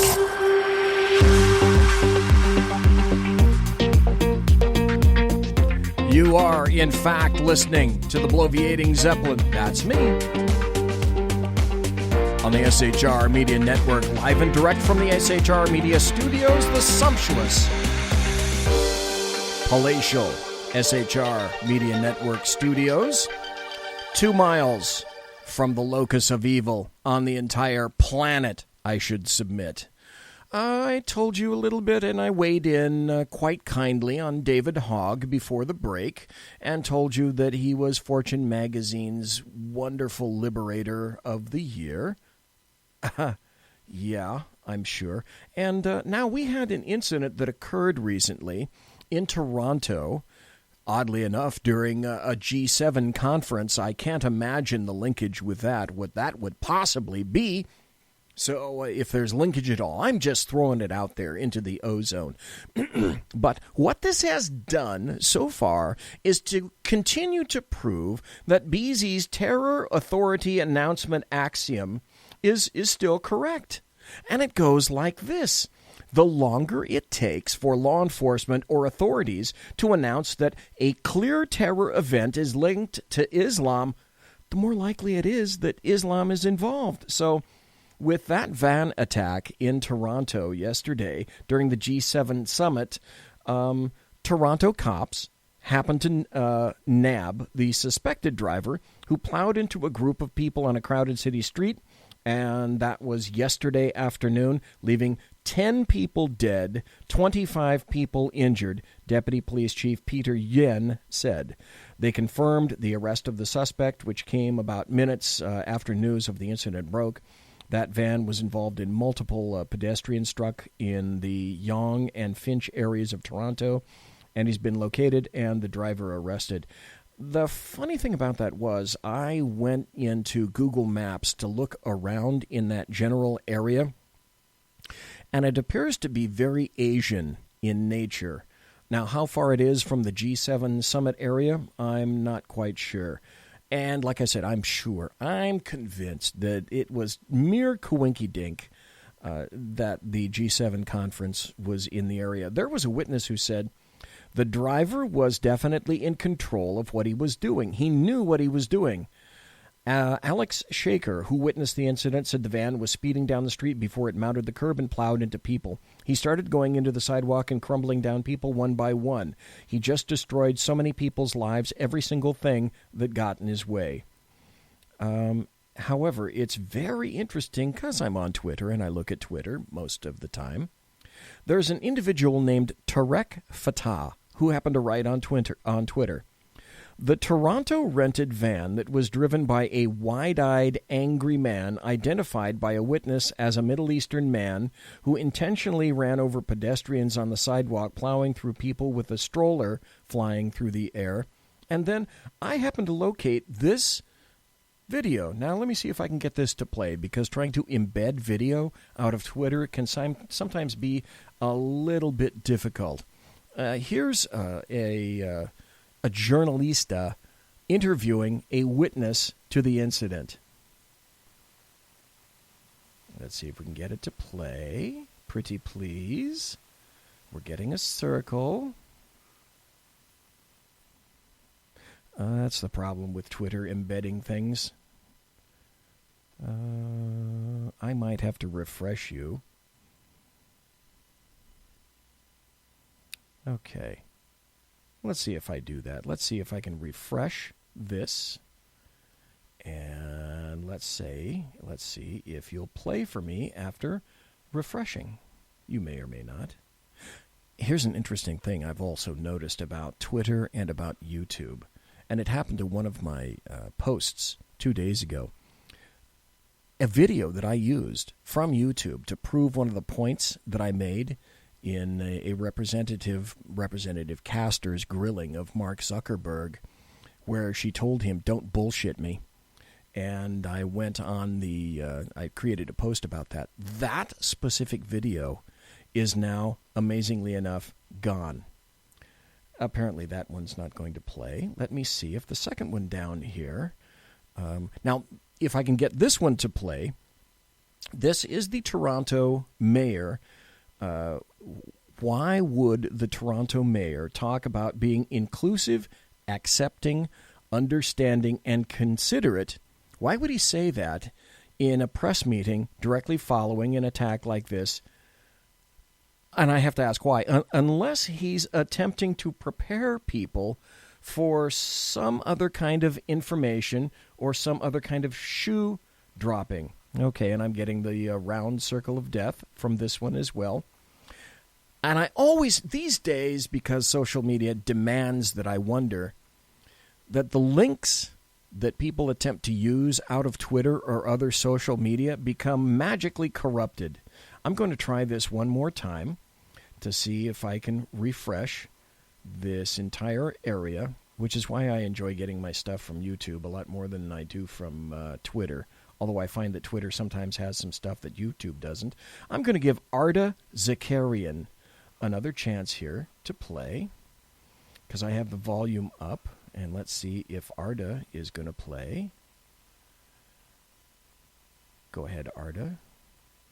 Arda's not going to play. This is a buzzkill for a radio show, by the way. And let's see if the mayor is going to play. Okay, and the mayor's not going to play. But after that, it's authorities have not announced any specific and clear Muslim link, right? Because I believe they're quaking in their little collective booties, attempting to figure out how to soft pedal any kind of an Islamic linkage, just as historically any number of veteran nation, or Western nations, I should say, and law enforcement agencies have done for quite some time. Then this article came out, and this kind of pointed me in the right direction. And this is by Matt Richardson. It says, Toronto van crash suspect ID'd as police won't rule out terror possibility. Police in Toronto identified the suspected driver of a van that rammed into a crowd of pedestrians earlier Monday and said they would not rule out terrorism as a possible motive. The vehicle was driven by Alec Manassian, 25, of Richmond Hill, north of Toronto, police said. Manassian allegedly drove into dozens of people, intentionally killing 10 and injuring 15-plus others. We don't rule out anything, Toronto Police Service Chief Mark Saunders said in a Monday evening news conference. We need to follow what we have. Based on witness accounts, it's very clear the actions definitely looked deliberate. He said the suspect was not previously known to police. So that's Beezy's terror axiom. Police won't rule out the possibility of terror. You know what? What happens, however, if I'm correct? And then another thing happened back here in the United States of America. You know how there are sanctuary states and counties? What would happen if there was a sanctuary county for firearms? Is there such a thing? And apparently, in a word, yes, there is. So California decided that it was going to be a sanctuary state for illegal Mexicans and others. Make no mistake, mostly Mexicans. Kate Steinle can, of course, she can go straight to hell, as evidenced by the San Francisco Superior Court's 2017 verdict in her murderer's case. And that said, a number of California, or maybe I should say Fornicalia, cities and counties are beginning to push back against the state sanctuary concept and are themselves joining in suits or policies disavowing the state of California sanctuary policy. So here's a story by Sarah Holder that says, as California protects immigrants, cities revolt. The California Department of Justice is already suing, the Federal Department of Justice is already suing California over its refusal to cooperate with federal immigration enforcement. Now some small California cities are mounting an attack from within.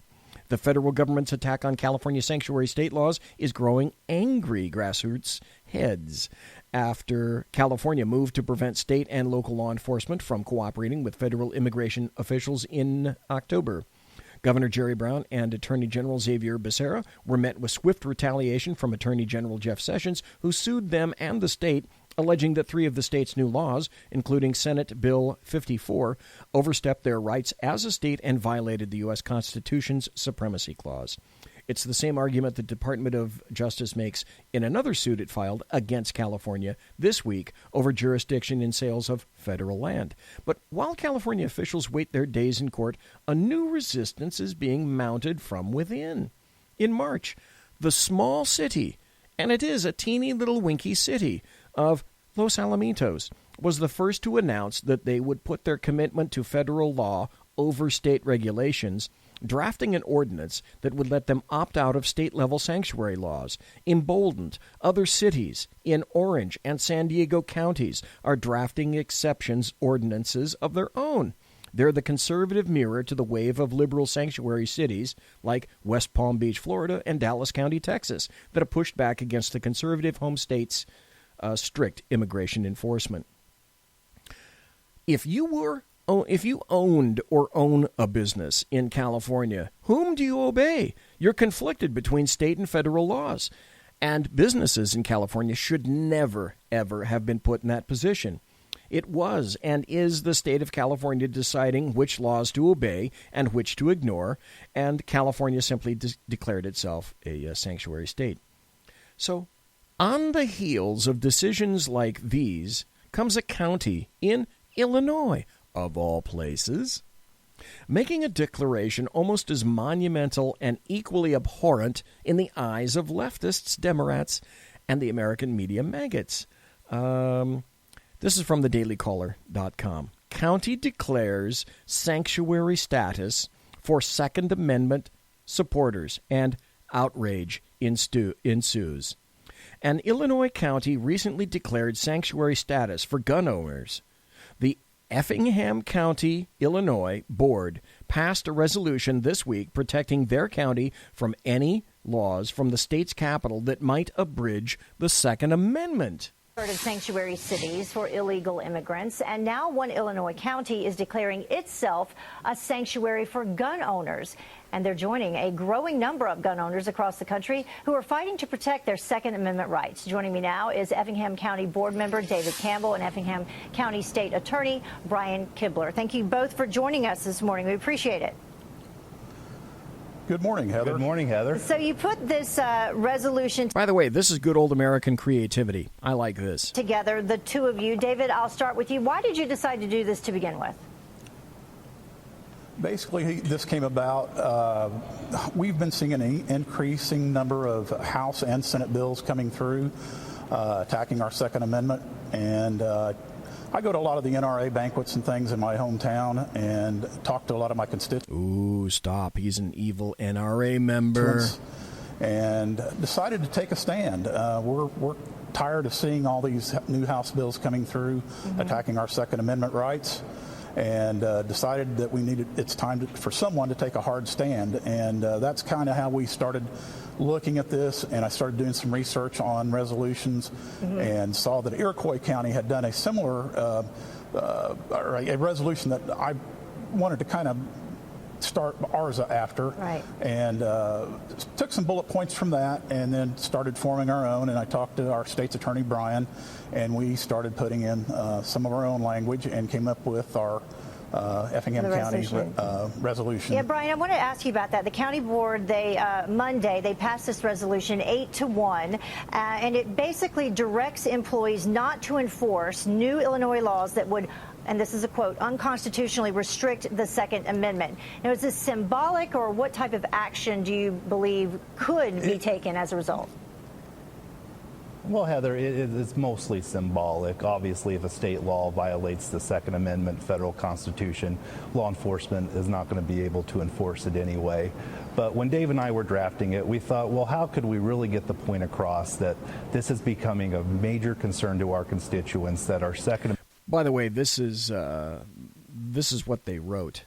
They wrote, if the government of the state of Illinois shall infringe upon the inalienable rights granted by the Second Amendment, Effingham County shall become a sanctuary county for all firearms. We really get the point across that this is becoming a major concern to our constituents, that our Second Amendment rights and liberties are being slowly stripped away through numerous bills coming through the Illinois General Assembly. So we thought, you know what? There were kind of a thought, why don't we just make this a sanctuary county like they would for undocumented immigrants? So we. Okay, that was a good idea. Like I say, very creative. And of course, there had to be a leftist reaction to this, after all, right? So the Chicago Tribune weighed in on the matter by a guy named Rex Hupke. A sanctuary county in Illinois for paranoid gun owners, I'll help you move. Great news! A south central Illinois county is now a self-declared sanctuary for gun owners. That's right. Officials in Effingham County, my favorite Illinois county that ends in ham, have decided that they won't accept any state laws that unconstitutionally restrict the Second Amendment. Granted, there are no state laws that do that, according to what you say, but such trivial matters were of no concern to the gun-positive county board members who passed the resolution Monday on an 8-1 vote. This is just yesterday, by the way. According to Effingham Daily News, one resident spoke in support of the resolution and argued that far more people die from tobacco and alcohol than are killed by people who legally own guns. We as a society need to stop thinking about things that don't matter, the man said. Yes. We must stop thinking about things that don't matter and focus our attention on symbolic and unenforceable resolutions that address problems that don't exist. And I say, yeah, precisely, Rex. Just like the illegal and unenforceable law from Deerfield, Illinois, requiring its residents to turn over or eliminate all of their semi-automatic firearms with, by the way, upon failure to do so, a $1,000 per day fine attached. So, you know what? Jolly good show on that one, now Rex. We're following a developing right? story out of north suburban Deerfield. Late tonight, village trustees voted to ban certain semi-automatic weapons. CBS 2. Because remember, Rex, this doesn't happen in the state, right? There's no ban. This stuff is all in the heads of rightists and conservatives and all those nut jobs. Jeremy Ross is live in Deerfield, where residents on both sides of the issue stated their case tonight. Jeremy. Well, good evening, Erica. The vote came in about an hour ago, and it was unanimous. The village opting for a ban on specific types of firearms. And essentially what that means is a complete ban on semi-automatic rifles, pistols, and shotguns containing certain features and magazines containing more than 10 rounds of ammunition. Law enforcement and retired law enforcement are exempt by the adjustments to local law. The debate before the vote at times heated and passionate. There's going to be lots of talk about Second Amendment rights, but going to be lots of talk about Second Amendment rights, but the Second Amendment doesn't really hold. I'd be hard-pressed to find any right that is completely unrestricted. We have police.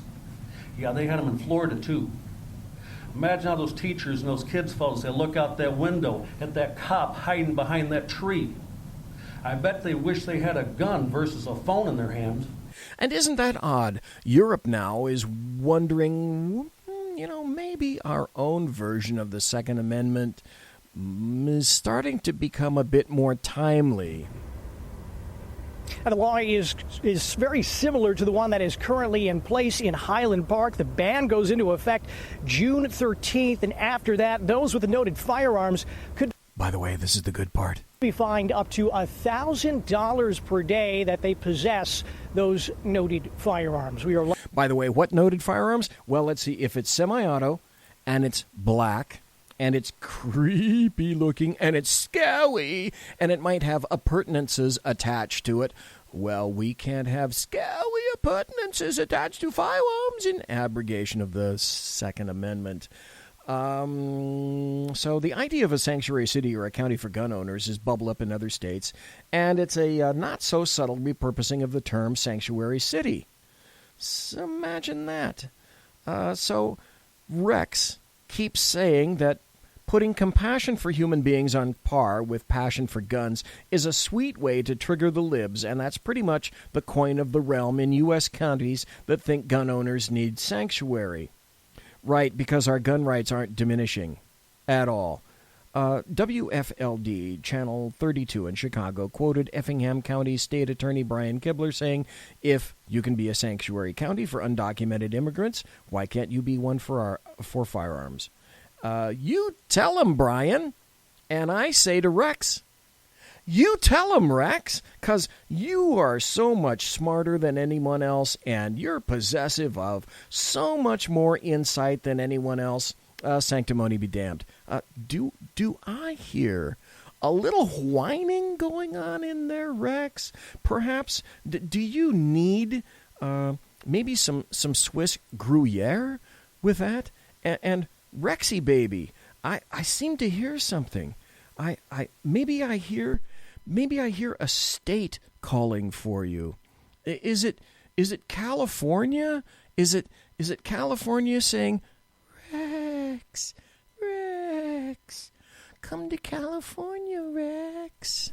Monsieur has unlocked.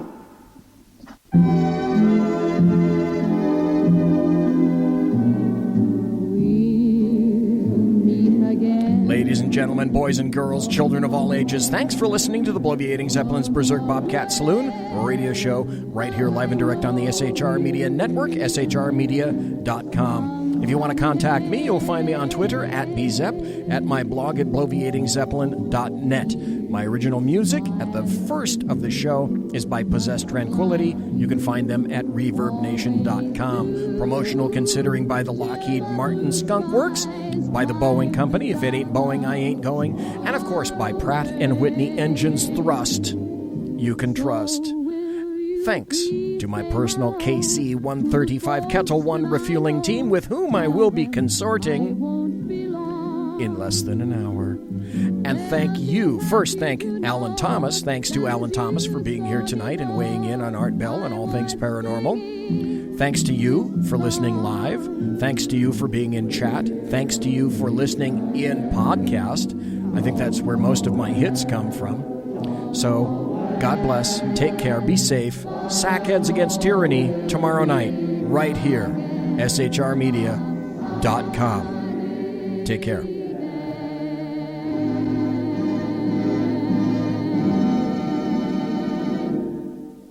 Everybody quiet down now and get some sleep. Good night, everybody. Good night, Mama. Good night, Ben. Good night, everyone. Good night, Mama. Good night, Daddy. Good night, children. Good night, Daddy. Good night, Elizabeth. Good night, John Boy. Good night, Jim Bob.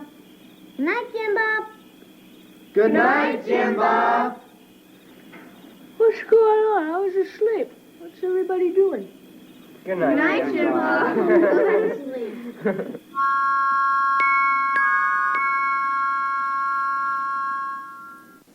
Good night, and good luck.